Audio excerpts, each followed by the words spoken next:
Arestado ang lalaking suspect sa pagnanakaw ng mga gamit sa pinagtatrabahuan niyang bodega sa Santa Ana, Maynila.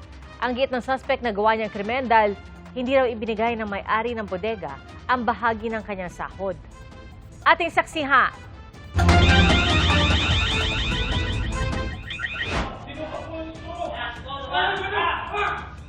Pagkatunog ng alarm, nagdatingan ng pulisya sa isang bodega sa Punta Santa Ana sa Maynila nitong Miyerkules ng madaling araw. Inaresto nila ang 27 anyos sa suspect.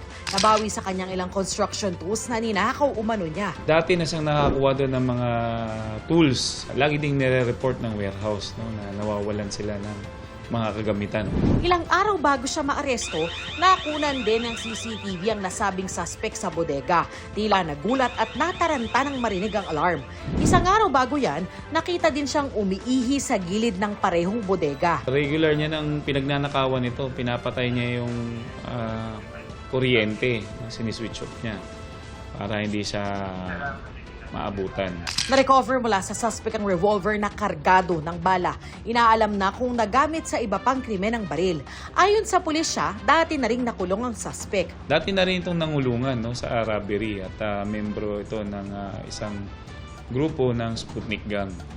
So siguro dahil nakuha niya na ito, binabalik-balikan niya lang yung warehouse na yun. Tinangay din umano ng suspect ang isang aircon na ibinenta niya sa junk shop sa halagang 300 pesos. Nasampahan ng reklamo ang suspect na aminado sa pagnanakaw. Pero nagawa raw niya ito dahil sa galit sa may-ari ng bodega. 4 na araw daw siyang namasukan doon bilang mason pero hindi umano ibinigay ang huli niyang sahod. Pinagano po nila ako doon, pinaghalo, hakot ko, buhos ko, tapos hindi po nila binayaran. Yung huling araw ko dapat 700. Gusto pa nila gawing half day, 350. Paano naman po yung pagod ng tao?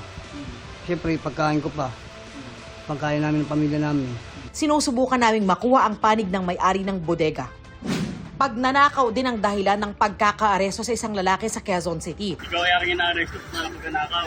Huli cam sa CCTV ang 33 anyos sa suspect na nagsilbing lookout sa pagnanakaw sa isang Lotto outlet sa Novaliches nitong Miyerkules.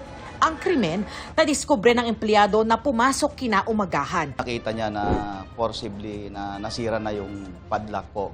At pagpasok niya sa loob, nadiskubre niya na wala na yung Lotto betting machine.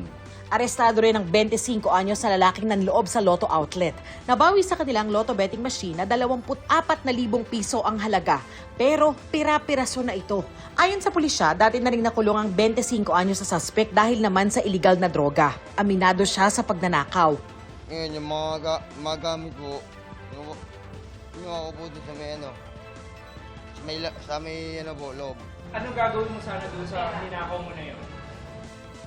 Kasi binigay ko po sa kanila yun, ma'am eh. Ang naarestong lookout, pang-6 na beses na raw naaresto dahil sa pagnanakaw at iligal na pagsusugal. Sa korte na lang po kami magsasalta, sir.